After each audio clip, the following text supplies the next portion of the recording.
Channel प्राचीन ज्ञान सच्चा ज्ञान में।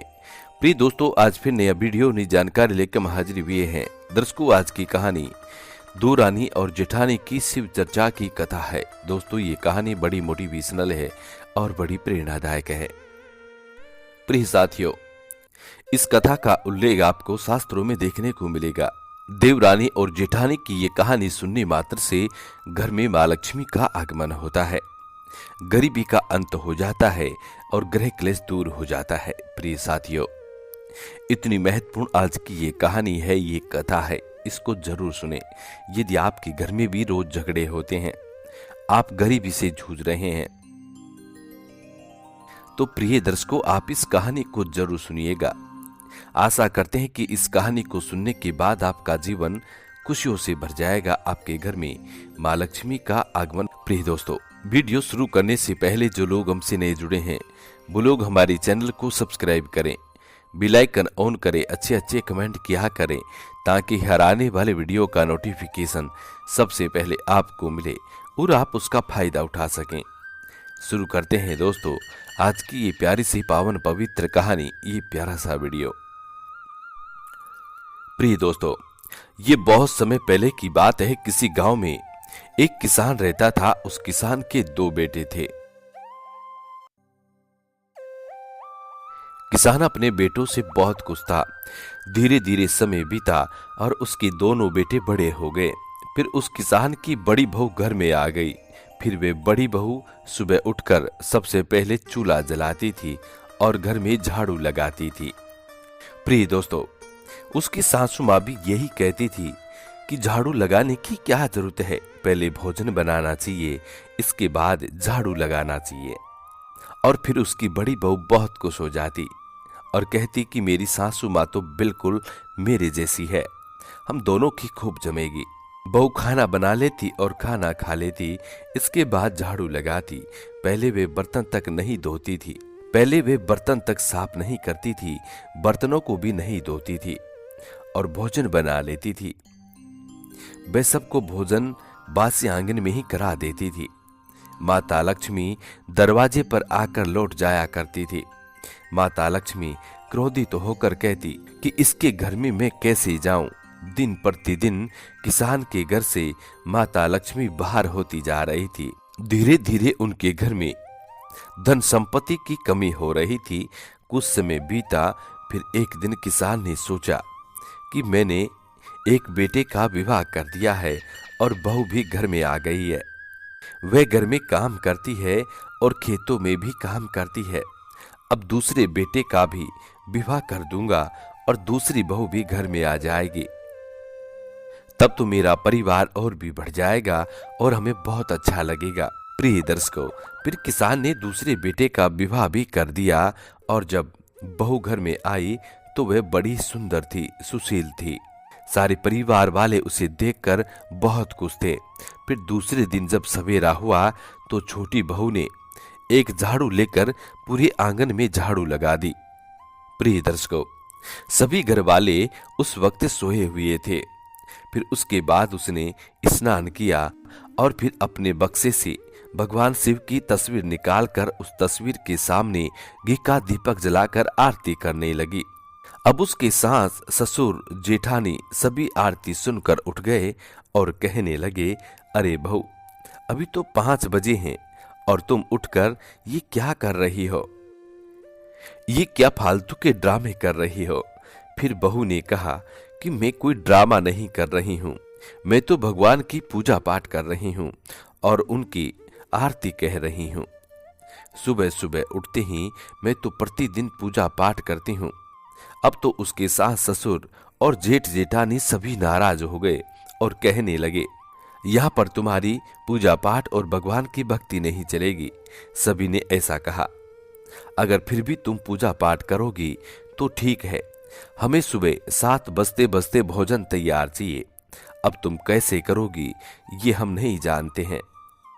प्रिय दर्शकों, जब किसान की छोटी बहू कहती है कि कोई बात नहीं सासू माँ, मैं आपको सुबह 6 बजे ही खाना बना कर दे दूंगी, लेकिन मैं भगवान की शरण नहीं छोड़ूंगी, भगवान की पाठ पूजा नहीं छोड़ूंगी, चाहे आप कुछ भी कर लो। प्रिय दर्शकों, फिर सभी घर वाले एक साथ बोले कि ठीक है, तू पूजा पाठ कर, हमें उससे कोई दिक्कत नहीं है, लेकिन हमें सुबह टाइम से भोजन चाहिए। और उसकी जिठानी कहती है कि तुम्हें खेत पर भी हमारे साथ चलना पड़ेगा और खेत पर काम भी करना पड़ेगा। फिर वो किसान की छोटी बहू कहती है कि ठीक है सासू माँ, ठीक है जेठानी, आप जो चाहो काम करवा लीजिए, लेकिन मैं पूजा पाठ नहीं छोड़ूंगी। प्रिय दर्शकों, अब किसान की छोटी बहू 3 बजे उठती और सभी बर्तन साफ करके झाड़ू लगाकर पूजा पाठ करके समय से पहले उन्हें भोजन बना कर दे देती। फिर धीरे धीरे समय बीता और उधर बड़ी बहू के विवाह को कई वर्ष बीत गए थे, लेकिन उसके कोई संतान नहीं थी। और इधर छोटी बहू को आए कुछ ही वर्ष बीता था और वे मां बनने वाली थी। और जब वे मां बनने वाली थी तो श्रम के मारे उसने किसी को नहीं बताया कि मैं मां बनने वाली हूं। प्रिय दर्शकों, यहां तक कि 3-4 महीने तक अपने पति को भी नहीं बताया कि मैं मां बनने वाली हूं। फिर जब उसे 4-5 महीने बीत गए तब उसकी सासू मां को पता चला कि छोटी बहू मां बनने वाली है। फिर सासू मां ने सभी घर वालों को बता दिया कि छोटी बहू मां बनने वाली है। सबको पता चल गया कि छोटी बहू मां बनने वाली है। अब जैसे ही जेठानी को पता चला तो वे छोटी बहू से जलने लगी और मन में सोचने लगी कि इसके पेट के बच्चे को मार दूंगी तभी मेरे मन को शांति मिलेगी। फिर किसान की बड़ी बहू शैतान बन गई, वह एक नागिन की तरह बन गई और छोटी बहू के भोजन में कभी ढेर सारी मिर्च डाल देती तो कभी उसके भोजन में ढेर सारा नमक मिला देती। प्रिय दर्शकों, अब वो बड़ी बहू छोटी बहू को बड़ा ही दुख देने लगी। लेकिन कहते हैं कि जिसका भगवान रखवाला होता है उसका भला कोई क्या बिगाड़ सकता है। इस तरह किसान की जो छोटी बहू थी उसे कुछ नहीं हुआ। धीरे धीरे समय बीता और छोटी बहू के 9वां महीना लग गया। जब 9वां महीना बीत गया तब उसने 2 पुत्रों को जन्म दिया। पूरे गांव और मोहल्ले के लोग किसान के घर आए और आपस में मिठाइयां बांटी। सब लोग बड़े ही मस्त और खुशी मना रहे थे। सब लोग बड़े ही खुशी थे और हंसी खुशी नाच गा रहे थे। और जो किसान था वे भी बड़ा खुश था। किसान की बड़ी बहू जो थी वे अंदर ही अंदर जल रही थी। वे सोच रही थी कि हे भगवान, मेरे एक भी संतान नहीं हुई और इसके 2-2 हो गई। जब इसके बच्चे आंगन में खेलेंगे तब कभी ना कभी मौका पाकर इन दोनों को मार दूंगी। प्रिय दर्शकों, किसान के दरवाजे पर एक बड़ा ही प्यारा कुत्ता रहता था। प्रिय दर्शकों, उस कुत्ते को सभी लोग सोनू कहकर पुकारते थे। जो सोनू था वह पूरे घर की रखवाली करता था और बड़ा ही समझदार था। उस कुत्ते का दिमाग मनुष्य के दिमाग से कई गुना तेज था। प्रिय दर्शकों, जब छोटी बहू कहीं इधर उधर काम करती तो उन दोनों बच्चों की रखवाली की जिम्मेदारी उस सोनू नाम के कुत्ते को सौंप देती। तो उन दोनों बच्चों की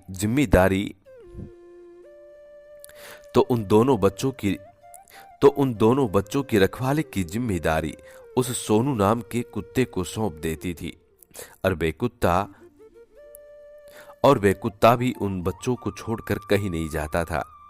और वो कुत्ता भी इतना वफादार था। और वो सोनू नाम का कुत्ता भी इतना वफादार था कि उन बच्चों को छोड़कर कहीं नहीं जाता था। पूरी ईमानदारी और वफादारी से उनकी निगरानी करता था। किसान की बड़ी बहू उन दोनों को मारने की खूब कोशिश करती थी, लेकिन वे कुत्ता बड़ी बहू को उन दोनों बच्चों के नजदीक भी नहीं जाने देता था। प्रिय दर्शकों, वो सोनू नाम का कुत्ता उस किसान की बड़ी बहू को नोचने की कोशिश भी करता था, जिस कारण से बड़ी बहू बच्चों के आसपास भी नहीं भटकती थी। धीरे धीरे समय बीता। फिर दोनों बच्चे 6 महीने के हो गए। 6 महीने बीत गए तो किसान की छोटी बहू अपनी सासू माँ से कहती है कि अरे माँ जी, आप कहो तो घर में शिव चर्चा करवा लें और इन दोनों बच्चों को गुरु ज्ञान दिलवा दें और आपके दोनों पोतों को गुरु ज्ञान दिलवा दे, जिससे ये बच्चे भी 3 सूत्र का पालन करेंगे। अब किसान की पत्नी जो थी वे दोनों बच्चों के प्यार में घुल मिल गई और अपनी छोटी बहू से प्रेम करने लगी और बड़ी बहू से उधार रहने लगी। सासू माँ अपनी छोटी बहू से कहने लगी कि बेटी, जो मैंने तुम्हें भला बुरा कहा उसके लिए मैं तुमसे माफी मांगती हूँ। बेटी, तुम पूजा पाठ करो, भक्ति करो, चाहे चर्चा करो, इसके लिए कोई मनाही नहीं है। चाहे शिव चर्चा करो, इसके लिए कोई मनाही नहीं है। बेटी, तुम्हारी भक्ति और पूजा पाठ की ही तो कृपा है कि आज मेरे आंगन में 2-2 पोते खेल रहे हैं। फिर सासू माँ फिर उसकी सासू माँ ने छोटी बहू को शिव चर्चा करने की इजाजत दे दी। फिर अगले दिन सुबह उठकर सासू माँ ने घर की साफ सफाई की। उसकी सासू माँ ने घर की साफ सफाई की और पूरे गांव में निमंत्रण दिया कि मेरे घर आज शिव चर्चा है, सभी को आना है। फिर उस बुढ़िया ने घर आकर सभी घर वालों से भी कहा कि आज खेत पर काम करने के लिए कोई नहीं जाएगा। सासू माँ ने अपने बड़े बेटे और बड़ी बहू से भी कहा कि तुम दोनों भी शिव चर्चा में बैठो, क्योंकि छोटी बहू पूजा पाठ करती है, जिस कारण से हमारे आंगन में 2-2 बच्चे खेल रहे हैं, और तुम लोग पूजा पाठ नहीं करते हो, जिस कारण से तुम्हें अभी तक कोई बच्चा नहीं हुआ है। इसलिए तुम दोनों भी आज पूजा पाठ में बैठो, हो सकता है भगवान तुम्हारी सुन ले। फिर सारा परिवार इकट्ठा होकर बैठ गया। प्रिय दर्शकों, अब एक बच्चे को सासू माँ गोद में लेती है और दूसरे बच्चे को छोटी बहू गोद में लेती है, जिस कारण से दोनों फंस गई। फिर छोटी बहू ने कहा कि माँ जी, हम बच्चों को लेकर शिव चर्चा में कैसे बैठेंगे, इसलिए मैं इन दोनों बच्चों को मेरी जेठानी को दे देती हूँ। प्रिय दर्शकों, फिर उस छोटी बहू ने अपने दोनों बच्चों को अपनी जेठानी को दे दिया। जेठानी दोनों बच्चों को लेकर लोरी सुनाने लगी, जिस कारण से दोनों बच्चों को नींद आ गई। फिर जब नींद आ गई तो कहने लगी कि दोनों बच्चे सो गए हैं, क्या पलंग सुला दूं? फिर उसकी देवरानी ने कहा कि ठीक है, सुला दो, और दोनों बच्चों को एक चद्दर से ढक देना, जिससे इनकी नींद जल्दी से ना खुले। प्रिय दर्शकों, इधर देवरानी अपनी जेठानी की बात नहीं समझ सकी। उधर जेठानी ने दोनों बच्चों को सुलाकर अपनी देवरानी के पास आकर कहने लगी कि कोई काम हो तो बताना। फिर छोटी बहू ने कहा कि आप भी पूजा पाठ में बैठ जाइए। फिर उसकी जेठानी ने कहा कि मैं भी पूजा पाठ में बैठूंगी। फिर उस जेठानी ने कमरे में जाकर दोनों बच्चों के सर धड़ से अलग कर दिए। प्रिय दर्शकों, दोनों बच्चों की गर्दन बड़ी बेरहमी से काट डाली।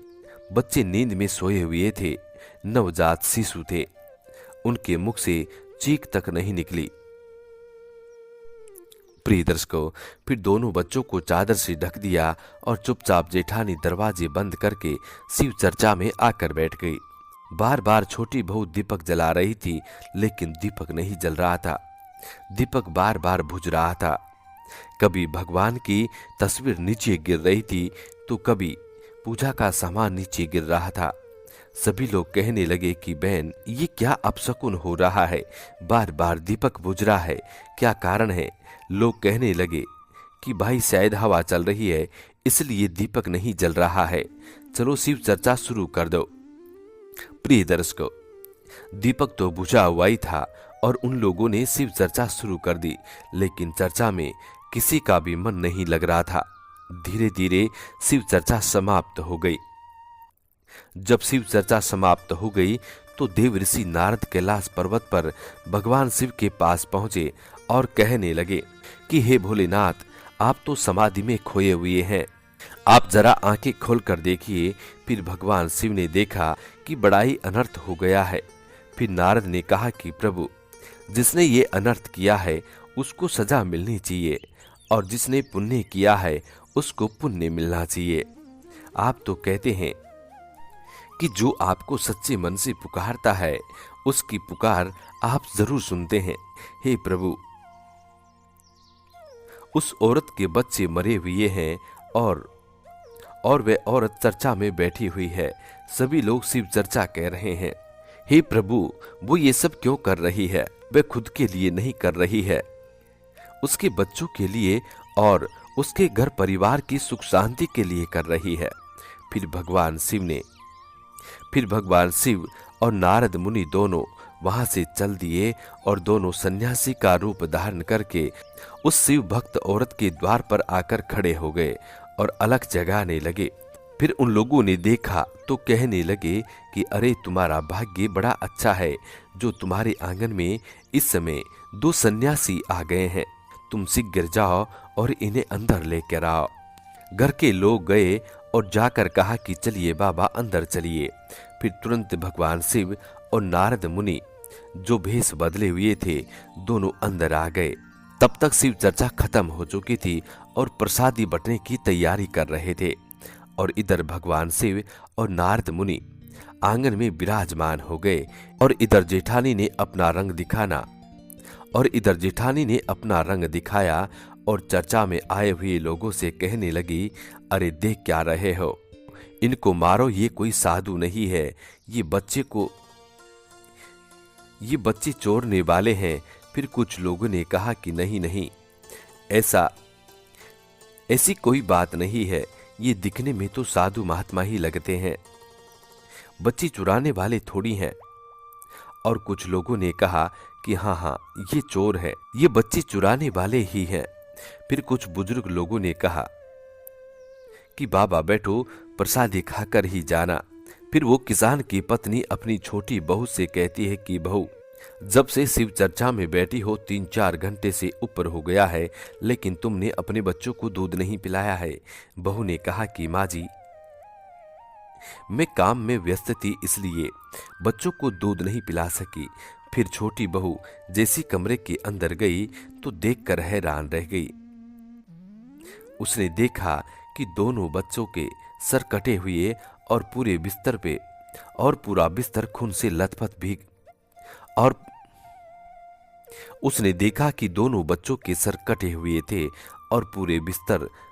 लथपथ भीगे हुए थे। ये देखकर वह बेहोश होकर गिर पड़ी।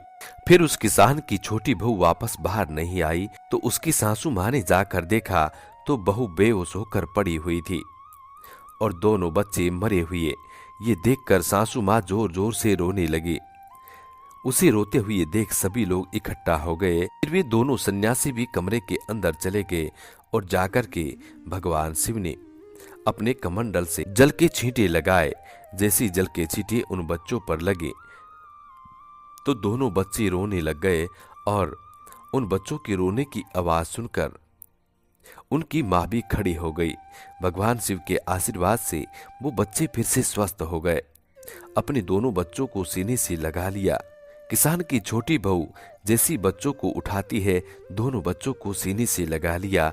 फिर ये दृश्य देखकर सभी लोगों ने भगवान शिव की जय जयकार लगाई। फिर सभी लोगों ने उन दोनों सन्यासियों से पूछा कि बाबा, इन बच्चों को किसने मारा है? हम गांव वाले सभी बदनाम हो गए हैं। बाबा आप बताओ, ये कुकर्म किसने किया है? फिर बाबा ने कहा कि ये सब तुम लोग जान जाओगे, सब कुछ तुम्हें पता चल जाएगा कि किसने ये दुष्कर्म किया है। तुम गांव वालों पर कोई आंच नहीं आएगी। प्रिय दर्शकों, इतना कहकर वे दोनों बाबा अदृश्य हो गए। प्रिय दर्शकों, फिर वे जेठानी पड़ोस के घर में छुपी हुई थी। फिर उसको जो सोनू नाम का कुत्ता था वे जाकर उसको नोचने लगा। उसके पूरे शरीर पर जख्म बना डाले और उसके तन के सारे वस्त्र फाड़ दिए। फिर वह कुत्ता उसे पकड़कर खींचते हुए अपने घर ले आया। उसे देखकर सभी लोग समझ गए थे कि ये कुकर्म इसी ने किया है।